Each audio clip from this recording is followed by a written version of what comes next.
Welcome back to Women on Purpose for the Planet. I'm here today with Lynn Kirkham of Yes, You Can Speak.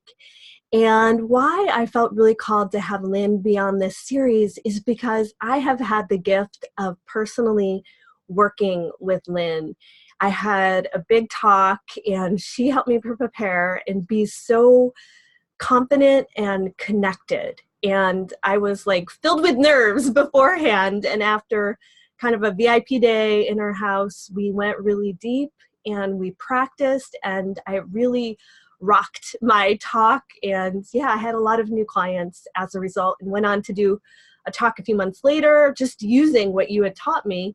And that talk also went incredibly well. And I've referred clients to her, including clients who've had intense fears of public speaking. And, these women had a big transformation through working with Lynn. So I wanted her to be on this series because I know if you are watching this, chances are you have a big message that the world needs, and being able to communicate that message powerfully so that people listen is an art and a science, and we're going to dive into that today. So I just want to warmly welcome you, Lynn. I'm so happy that you're here. Oh, thank you, Tara. I'm thrilled to be here. And you did rock your talk. Well done. Thank Well you. done. Thank you. So I wanted to start with asking you why authentic self-expression is so critical for success.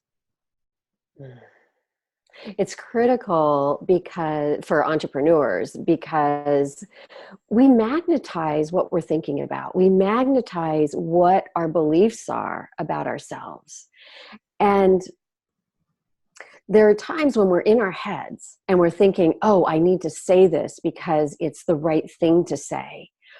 Or I shouldn't say this because it's the wrong thing to say. And we are just in our heads. And what I help women entrepreneurs do is really get into their hearts, get into their core, so that they have a full body self-expression. Because it's how we make people feel when they're in our presence that magnetizes them to us. And in order to get into our bodies, it's really important to have a strong belief in who we are as humans, and a strong belief in our stand to be of service. Beautiful. Thank you. And I felt like that was something when we worked together, you really kept coming back to, like, what is your truth? What feels aligned for you? And I think that is so true. In order to speak powerfully, we need to be really authentic to who we are. We need to really connect. And yeah, you're really masterful at supporting women in doing that. And another thing I know that you just touched on that I feel is so vital is presence. Like you said, it's not what we say, it's how we make people feel. I'm wondering if you could share a bit about how to cultivate a powerful presence when we're speaking so that we can leave people feeling the way that we are intending that they feel, whether that's inspired or empowered or, however we are intending that our audience feels. Yes, great. I'm glad you asked me this question. Our presence speaks a lot louder than our words do. When we walk into a room, people can feel where we're coming from. They're either excited to be with us or not so excited to be with us. They're excited to hear what we have to say or not, based on how we are showing up. And just like when you think about great leaders in the world, they have a beautiful presence. They have a full presence. They take full, deep breaths. They are not afraid to take up space. They look people in the eyes, and they stay connected with their core, with their heart, with their core, with their message. And they stay connected with being in service. And when we put all of that together, along with a strong belief in who you are as a human, and a strong belief in how you're here to serve, there's a presence that will emanate from you from deep inside that will call forth those people that are meant to work with you. Beautiful. Thank you so much for speaking into that presence piece. I feel like that's so true. And I'm wondering if you could share, like, what have you seen are some of the biggest challenges that come up for women when you're coaching them to give a talk or share a lecture or, whatever. I know you've worked with TEDx people even. So like, what have you found are kind of the, let's just say the 2 or 3 key things that really come up for women who are speaking? Great question. What I've noticed, I worked with over 1,000 people, and what I've noticed is that the reason a lot of women have fear is because, number one, it's because of the past. It's because of some past painful events, and usually they're painful events, believe it or not, that happened in childhood. So it could have been that one day they spilled the milk on an important paper and their dad yelled at them. And when they think about that time of spilling the milk on that paper and dad yelling at them, even though, it's been 25, 30, 40, 50 years, they still feel a charge around it. They still feel pain around it. Believe it or not, that event with one of their first authority figures in their lives actually is running their subconscious mind. Their subconscious, and what they say is that our subconscious runs about 80% of our behavior. And so what happens for so many people when they go to speak is they get really scared. They get really scared. And what happens is that these past events tend to be triggered. And it's not like they come up to speak and then all of a sudden they're thinking about spilling the milk when they were 5. It's under the surface. But what happens is that the heart starts racing. They might have 50 thoughts come in at one time. They may go blank. They may just want to run out of the room and hide because that was their safe place when they were young. So what's super important is to get to the bottom of what is it that happened and neutralize those events, so that when they think about spilling the milk or giving a speech when they were in 7th grade and it not working out, it's important for them to be able to think about those events and have it neutral. And that's something that I work with a lot. Most of the people that come to me, we work privately to identify and release. So somehow, no matter where it is, somewhere, what I recommend is identifying all of those causes that have hurt them, all those events that hurt them, all the people that have hurt them, and have them neutralized in their system. That's number one. Because a lot of people, they get so scared. It might be on a scale of 0 to -10 when they think about speaking. It could be a -10. And they're afraid of the judgment. They're afraid of not being perfect and being criticized. And then that stops their voice. And so the way I work with people is to create a really, really safe environment for them to step into their authentic voice, to find it, number one, and then step into it in a step-by-step fashion. A lot of women have a hard time just projecting their voice because they've diminished themselves for so long that they can't really project their voice, or they can't connect. That's another big one. So for anyone listening, one of the most important things that you can do when you're sharing about the work that you do is connect one person at a time. One person at a time, and create that magnetism that will actually bring everyone else in the group to you. So finding a belief in yourself, the belief that you can do it and that you do deserve to take up space and that you do have a message that's worth sharing, that's core, right?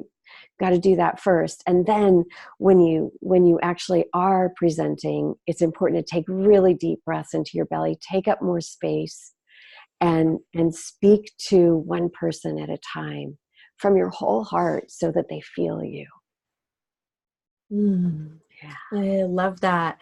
And I have to say that that was one of the reasons why I hired you, because when I was reaching out, I found it was rare to find somebody who can do some of the practical pieces. Because, of course, there's a bit of an art and a science to one's talk. You know, there's certain things you want to be able to touch on to really land powerfully, and you're able to help with those pragmatic pieces.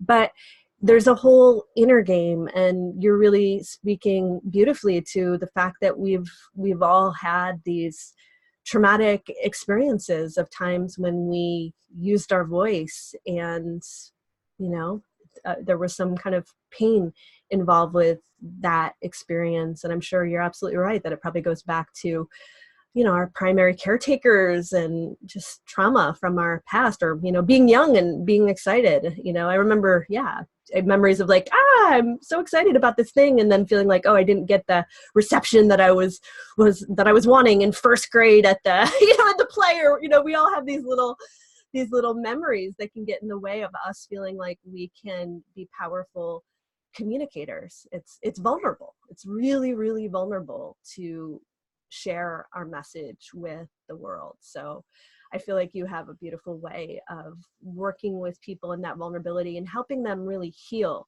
what is in the way of them powerfully transmitting their message to an audience. So yeah, and thank you for that. Thank you. And what's so interesting is when these things happen, they literally create an imprint in our nervous system. Mm. And what's very fascinating, and I've seen this hundreds and hundreds of times, most people will have 20 or 25 life events that are still running them, believe it or not, under the surface. And what's fascinating is that there's usually a pattern in their life that started when they were young, and then it continued. And so there might be 4 or 5 different life events that have just reinforced that it's not safe for them to be seen. And that's what we need to get over. I mean, even now it might have started when they were 5, and it might be happening now, where people will go, you're not good enough. Oh, you're wrong. And it's because of this imprint in their nervous system that literally attracts other people subconsciously to react to them in a similar fashion that happened to them when they were young. So that's why it's so crucial to just clear the slate, so that you can really stand in the power of who you are and the message that you bring. Because anyone listening to this program is really wanting to make a difference in the world. And really it's time for us as women to really make that difference. So I could not agree with you more. Yes, that's my impetus for creating this event. I really believe women are called to, serve the earth and to make the difference that they came here to make, and that speaking is a powerful way to do that. And also on this theme of service, I was very struck when I learned that you had taken a 7-year sabbatical to really be of service to people. I feel like in creating this event, I also wanted to showcase, ways that might be maybe even a little unconventional, that people show up in service to the world. And it's not that often that I've met somebody like you who went on that 7-year service journey. And I'm wondering if you could just share a bit about what inspired it, and if there's any kind of insights or takeaways you had from that period in your life. Sure, I'd love to talk about that. Wow. For 20 years, I was in the printing industry. I was in sales, and it was an industry that worked 24/7. And I worked 80 to 100 hours a week for about 20 years. And needless to say, I got pretty burned out. My body, I had dreams where I had died, literally. And so that was a wake-up call. I was still working, even though I got those wake-up calls.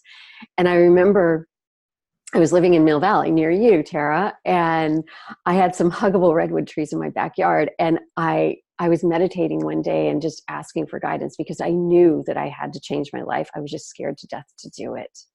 And I got this guidance that sounded like a male voice with a megaphone in my ear that said, go, pack a bag and go, travel the world, find out why you're here, and give back. And I turned around thinking for sure there was a man behind me, and it was my tree. Wow. And so I'm sure that I had been whispered to many times, but I never heard the whispers, or I never took action. And so because I heard it so loud and clear, from that moment on, I changed my life. I sold my house. I quit my job. I threw everything in storage. I packed a bag, and I spent 3 years traveling around the world, and 4 years here in Marin County, actually, being of service. And every single day, what I did is I just looked up and I said, who am I supposed to serve today? And I would wait, and then I would get the answer, and I would be guided to people or causes or animals that needed help. And that's what I would do. That's how I spent 7 years. And it was amazing. It was amazing. And when I was traveling internationally, what was so interesting is that, believe it or not, using my voice and being seen in the world was so difficult for me. It was so difficult. I became a master at one-on-one communication, but you put me into a room of 3 people, or someone in the room that happens to be an authority figure, and my teeth would literally chatter. Even after 20 years of experience, I knew what I was talking about, but my nervous system was it would just go crazy when I was in the spotlight. And I ended up in India. My last stop on my international travel was India. And I did this solo, by the way. So taking a solo 3-year journey around the world was a piece of cake compared to standing up in front of 10 people and talking. And I ended up in India. I was at an orphanage. It was always my dream to live in an orphanage and take care of the kids. And I ended up taking care of 36 girls for almost 3 months. And what I learned in that orphanage was that they had no voice. They had absolutely no voice. And it was there. I remember I was taking a bucket bath. I was living in the bishop's quarters. I was thinking it was, oh my, this is going to be so cushy, right? But I was taking baths out of a bucket, and it felt like it was about 150 degrees out. And I had this epiphany that I needed to become a stand for women and girls to find their voice. It was in that orphanage. And I became that stand. What was interesting is that I had not found my own voice yet. I came back to Marin County. I then told my story to a minister at Unity in Marin, and his name was Bill Englehart, and I'll never forget that day, because that day changed my life. I told him about my story. He said, "You are meant to speak on my stage. You are meant to stand in for me and give the Sunday talk." And I said, no way, no can do, cannot do it. Teeth chatter with 3 people. I might throw up on stage, and I don't want to do that to you. I don't want to do it to me, and I don't want to do that to your congregation. So can't do it. And he looked at me and he said, "Lynn, you are meant to speak. You are meant to lead. You are meant to be on my stage. I believe in you, and I will be with you every step of the way." In that moment, my life changed. In that moment, there was like a light switch that turned on inside of me that enabled me to believe in myself, begin to believe in myself. I then realized I had to let go of the trauma of my past so that I could get on that stage. So I did that. I let go of the trauma of my past. I worked on my talk, and I got on that stage, and I spoke to 400 people. It was the most amazing day of my life. And what was so incredible was that it felt like finally, a piece to my puzzle had been firmly put into place. And since that time, I was asked to speak at a lot of other churches and organizations. And then people asked me, "How do you do what you do? And would you teach me?" So my biggest fear became my biggest gift. And I feel like I see people the way they've never been seen before, just like Reverend Bill did for me, so that they can become something that they never dreamed they could. And that's my mission. That's my mission. Lynn, that is such an extraordinary story on so many levels. I mean, first of all, the tree and the call. I mean, we've been talking in the series, or I believe this, I would like to even dive into it, more in my interviews here, that the earth is literally calling us into our purpose. Now, it's not always as dramatic as yours. The tree was literally telling you your directive, which is so powerful. And then you listened and you were open to the spiritual guidance, and you prayed every day and asked, or however you did it, might not have been prayer, but you opened to receiving guidance, and you really followed the call, and you faced your fear. I mean, I feel like a lot of times our calling is not, for some people it is the thing that's natural for them, but for other people it's like the thing that we really faced that was perhaps one of the darkest things for us to transform in our lives, where our fear was the greatest. And it's not at all, I did not know this story, it's not at all a surprise to me that you're doing this work, because you're able to connect with women on that really deep level. You get it because you've been there. You're not just somebody who was born, a powerful speaker. And, because I feel like your work would be lacking depth if that were the case, but you really went on a journey. And yeah, sometimes I think that is the nature of the heroine's journey, is like we resist the call. There's many speakers in this series who spoke about that. The first time we hear the directive, we're like, I don't know, I don't think so. The resistance gets really strong, but in our soul, we hear those whispers, and we know that's the thing that we're meant to do. And clearly, speaking and helping others transform their relationship with speaking is the thing that you are meant to be doing. And I'd love it if you could just leave us with one final kind of practical tip that will help people watching this who want to transform the way that others listen to them when they're speaking. The first is I want them all to know that it's your birthright to be seen and heard. You were born with a seed of pure potential, and you were put on this earth to speak and be self-expressed. So that's the first. The second is, be sure that when you go into a room that you take up space, that you take big breaths. If you are nervous, if you want to calm down that amygdala part of your brain that goes crazy when you're in the spotlight, take some breaths. You could do a 4-count inhale, 4-count hold, 6-count exhale. And just that will start to calm your nervous system. Your presence is so vitally important. How you show up is so vitally important.